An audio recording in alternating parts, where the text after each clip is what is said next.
Morning, good afternoon, and welcome to this very special show with my good friend, Romany. Hello, Romany. Hello.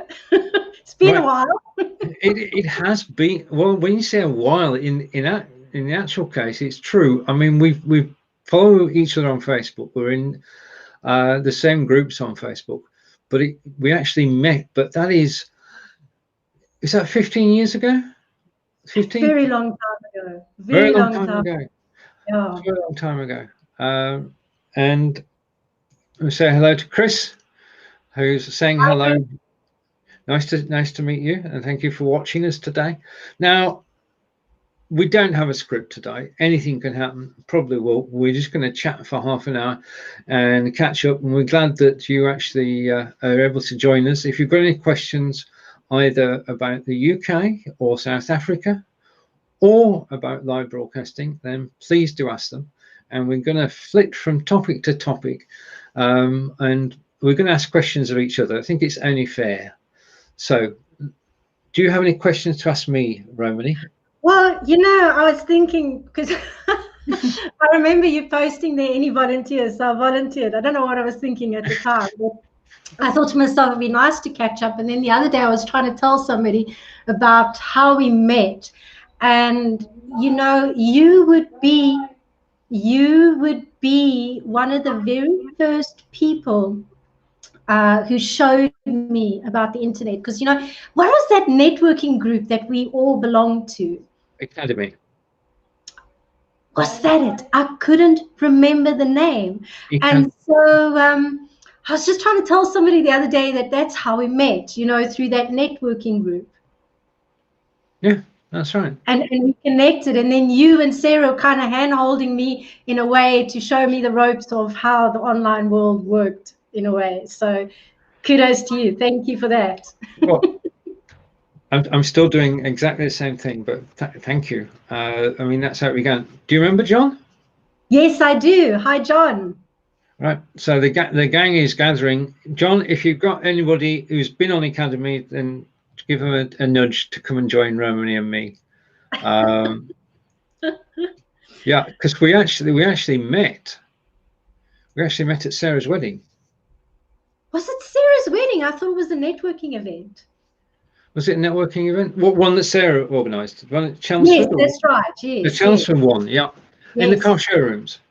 yes. That's it. That's it. I helped to organise that event. Yes. Yeah, yeah. That was in the days before networking actually began. I mean, That's right.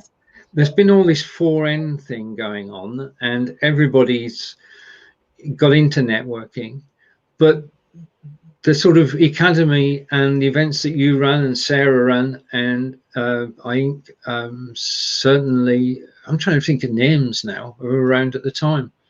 But a lot of networking events actually started from there. I mean, business over breakfast, Bob clubs, that started from Academy, and that's still going strong. We've got a Bob club here in Devices. And John's waving. Right, okay, we'll wave back, John. We'll wave back. Yes, John is waving. Yeah, no, that it was a time before networking was a thing, and now it was before Twitter even. I think Twitter just came out then. It's true. Just got a comment from John, which I wanted to deal with. Who stole my hair? I was fortunate enough. I mean, given the situation we're in at the moment, the hairdressers just opened on Saturday. So I was there at 12:15 on Saturday. And there's actually a video on my profile which shows before and after. And we'll say hello to Corinda, who joins us. He's in Staines in Middlesex. And Corinda, in actual fact, I'm going to be fair here. I said I could travel anywhere in the world, and I can actually travel here, which is Staines in Middlesex, and the photograph was taken by Corinda. So that's the magic of a green screen. And as he promised he would, Fonz has arrived. Hello, Fonz. And you were watching Fonz and I earlier, were you not, Romany? That's right, with the drones. I mean, that's just amazing. I mean, here I'm sitting this morning, I'm having such crap internet, and then I'm watching you guys playing live stream of the ocean and the drones. Yep. Yeah, we've got a mixture of a show. I mean, Fons is he lives in Cambridge, and he's known as the Cambridge historian. And he does a show on Sunday nights. I think the season's just finished, about Cambridge history, bringing Cambridge history to life. He's just published his first book, which is available on Amazon. Congratulations to him, with a second book on the way. And we've been joined here today by, and Corinda's saying, hello, Romany, nice to meet you. Where can we find you? How did you get your business, and what advice can you tell people that are new? That's one heck of a question, Corinda. Thank you. And while Romany's thinking for a minute, I'll explain that Corinda is a good friend to myself and John, and he helps everybody who's on live video by cheering us on, by sharing our shows, and runs his own shows himself. He is very supportive, and he's a good friend, and he did this photo. Right, so first question then is, where can we find you, Romany? Well, at the moment I'm in South Africa. That's where you can find me if you're looking for me. Please that. Yeah, and hubby's on the other side in the UK, so we're a bit stuck on the other side of the planet. You can find me online as Romany Thresher, so that's easy enough to find. And how did I get my business? Well, it's an interesting story. I started off in the corporate, I was in the casino industry for quite a long time, and then I ended up in the corporate world doing PA work, and that just wasn't working out for me. I mean, I love the people I worked for, but the 9 to 5 just wasn't cutting it for me, you know, especially when you come out of the casino industry, very different world.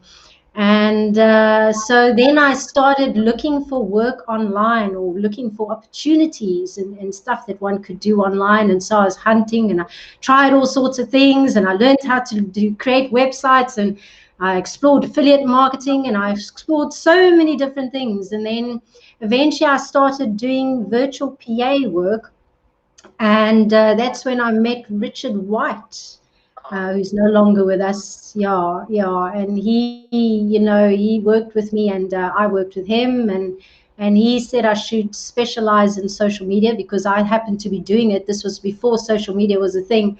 Yep. And he was finding me everywhere online and said, who was doing your social media? And I'm like, I was doing it myself. Yeah.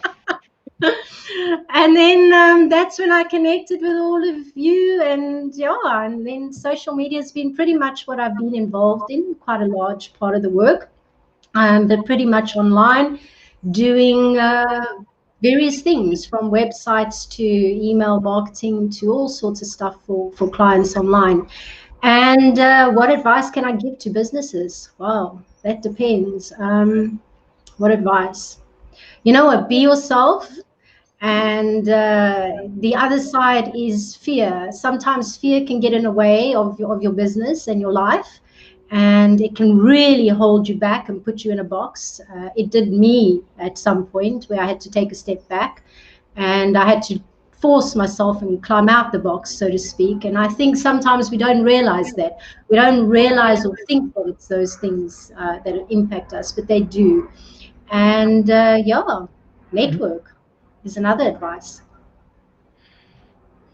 Thank you for the question, Corinda. Well answered.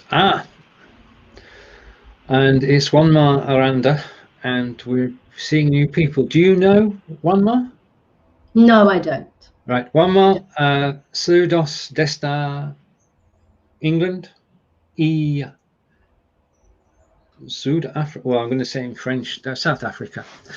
So anyway, greetings from Spain, and thank you for joining us. And right, okay, and here's an invitation, Romany, if you'd like to have a chat with Corinda. You're lining up chats and interviews left, right, and centre, so it's good. It's good when something comes out to a live broadcast. Right, okay, and is right. let's go with the website thing. How important is it to have a good website, and what is a good website? And then we'll go on to the next bit. Is website different to marketing? Well, website is your shop window. It really is. It is the place where you're going to send people to find out more about you. You might be on social media and you might be in other platforms, but ultimately you want to be able to own your assets. Some people can, I mean, if Facebook dies tomorrow, you're gone. If any other social media platform dies tomorrow, you're gone. And some people have experienced that. So I do believe your Facebook is your website. It's your shop window. Oh, sorry, not Facebook, your website. It's your shop window. And marketing is more about networking and getting out there and connecting with people and making sure that your visibility is there as well as your brand image, that you're building your brand and developing it. How do you decide? I mean, my brand is me, okay, and I work for BeLive, and BeLive is a brand. How do you actually decide whether you go as you or as a brand name? I mean, what sort of mechanisms are in place? I mean, RomanyThresher.com. I've got StephenJHealey.com. We've both got the personal side, but you've got the brand side as well. So it's the business Romany Thresher too, is what I'm asking. It is, but because I am my own brand and I'm my own personality, I feel that that's where that stays. I don't foresee me building it into a major big Trump kind of setup type of business. So I think at a personal level, it works when you're building your own personal brand. A business, it's very difficult to kind of separate the two in some ways because the business becomes the brand. And I think when it grows bigger, then you kind of take on a different personality and a different format. I mean, some of the people that I work with, whether they like, if it's corporate thing, they have a bit of a, they still seem to be the same type of person in the business. If I think about the personalities of all the companies that I work with, some of the companies I work with. So the business takes on the personality of the person who owns it. Yeah, I mean, the big difference is that if you are building a brand, let's just go with Coca-Cola, then you need to be building recognition outside the founders of Coca-Cola. And it's a different way of marketing because it's not personal. I mean, what we do is personal. We're talking to people, we're helping people one-on-one. And that's basically one of the differences. And Corinda's saying right, which is also thank you. And I think also when you become as the size of Coca-Cola or something, like now I'm looking at an affiliate marketing, it's like a network marketing business that's just sprung up online. And when I look at it, it's almost like the people build that brand as well. They almost take ownership of it. So when I look at the whole product and the whole service, it's very much become almost like the people's voice and the people's business, if that makes sense. It does. And Corinda is on a roll. Corinda is saying, yeah, I see so. thank you for the good advice. He can type faster than I can. And it's on to the main point. How many websites? All right, okay. Now this is I'm going to turn this round, okay, because we both know that you should have a website. As you said, it's your own land, and whatever happens on Facebook, YouTube, or wherever, you can always direct people to that. But you only need. Do you need several websites or just one? What's your thoughts? Depends on how much you want to manage, I think. And I don't know about having. I mean, I've got two websites. One because my brand for my business or my communication for my business is separate to say what I'm into at a personal level. So I've got like the Own Your Space website where I communicate more about things that I'm passionate about, the topics that, might be a little bit more controversial. Whereas my Romany Thresher kind of website is more formal, more structured towards my business and has business conversations.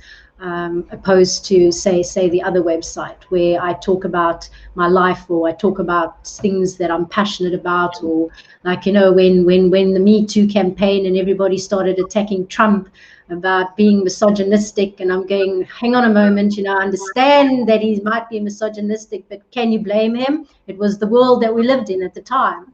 So, you know, I mean, TV, the 80s was all about the girls on the hand, you know, about being big cars and all that kind of carry on. So, you know, and if you look at most of the guys out there, everyone was doing the same thing. And even as women, it's what we were sold and bought into, I guess. So then I'll have those kind of conversations on that website.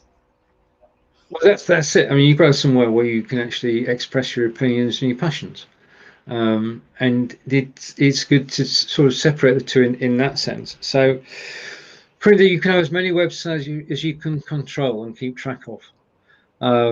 You should have, I think that's it, as many as you want. I mean, the thing these days is that once you've bought your hosting, and I'm with SiteGround, you buy the hosting, that's one package, and you can host as many websites as you like, and you pay $15 to actually register a website for a year, and because that's the only extra you've got, so you can have as many websites you've got time to take care of. And that's basically one of the deciding factors, is how much time you can actually spend on it. And this comes back to providing the services that you do in social media, in that you've got so many things going on that it's good to have somebody who can actually keep an eye on things, and keep an eye on the ball. If you've got a website and you're not updated for 6 months, then why have one? Yeah, keeping up to date is important, isn't it?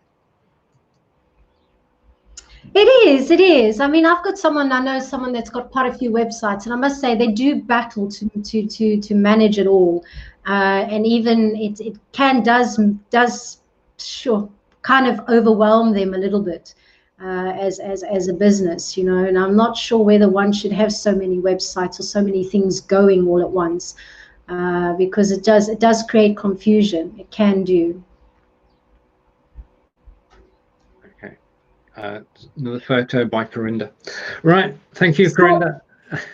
I was going to say that for some reason, I mean, I just got a message to say, because I shared this on my fan page and on my profile, and I believe we're not live there, so I don't know what happened there, because I do remember sharing it, so I don't know what happened. Oh, right, okay. Well, if people come over to my profile, and we're live on my profile, and we should be live on Be Live in 5. Yeah. Shall we talk about Facebook for a minute? Before we came live. I'll come back to your question in a minute, Fons.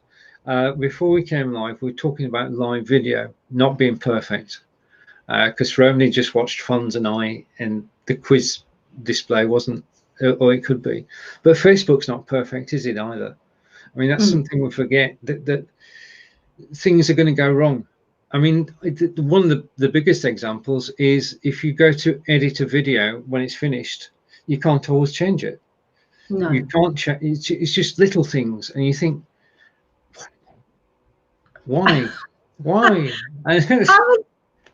You're reminding me of a story. I did a live thing, and I didn't realize, I think Facebook just introduced subtitles or something. Okay, yeah. And I didn't know about it on the first or second show. And every time the person said the word diabetes, it came out as Jesus. Well, as just said, it's not perfect. It's not perfect. I mean, that's one of the things that has come a long way, is captioning, and it helps, especially on the replay, because if you're scrolling down Facebook, as we all do, and you see something with captions on, you're more likely to stop.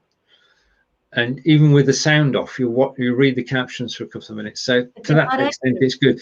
But it gets it so wrong that it's funny. And we take it as being funny because we're not paying for it. Well, we're not, yeah, it's free. But, yeah, I mean, it's just, I mean, YouTube's a little better, but Facebook has something to learn. Anyway, over to Fons. Yeah, no, it's causing havoc, absolute havoc. I spent weeks trying to turn these things off, and I was with Be Live. How do I get these things off? And none of us could figure it out. But I've worked it out now. Brilliant. It's just another thing to actually get our heads around and sort. To Fons, and Fons saying that he uses both the Cambridge Historian as one website, Fons Chairman as another, as they're very different. So they're two different websites for people to go to. And I'm way behind on the comment. And that's why you would have more than one website, especially if you've got very different subject matters. Yeah. My goodness me, now on quiz. Okay. Corinda is very good, and he's asking some very nice questions, but sometimes they get a little bit confused. Difference, the website CEO, I'm presuming, is somebody who actually runs a website, and SEO is very important. Why? SEO is very important, but I don't know what he means by website CEO. No. If we just go with the bit that is good, which is the SEO bit, how important is SEO?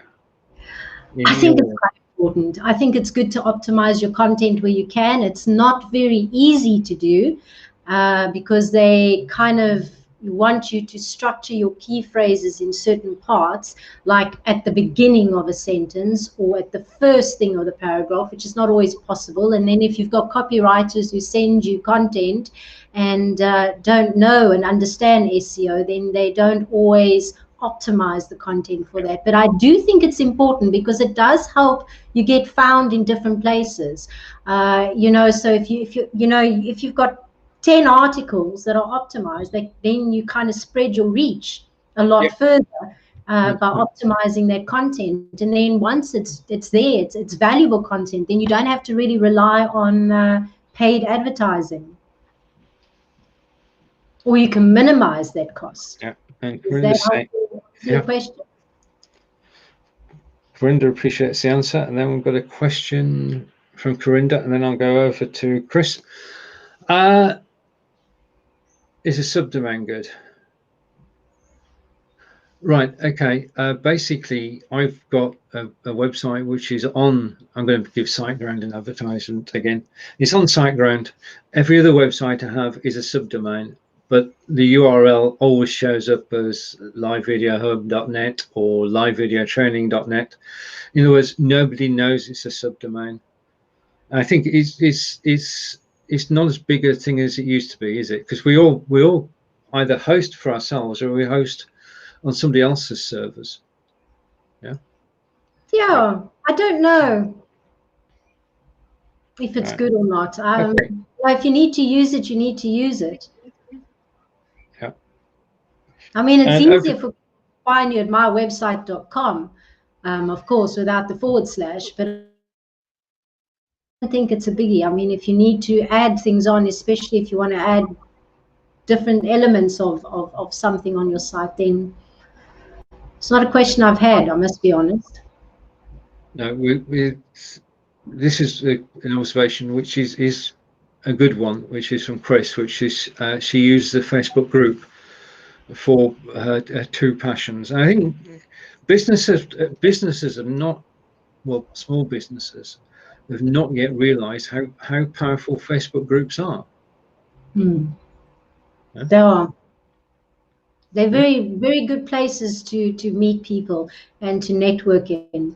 I spend a lot of time observing comments or reading what people are saying, because that kind of gives you a feel for what is going on out there, especially in a country of mine where there's a lot of stuff going on politically.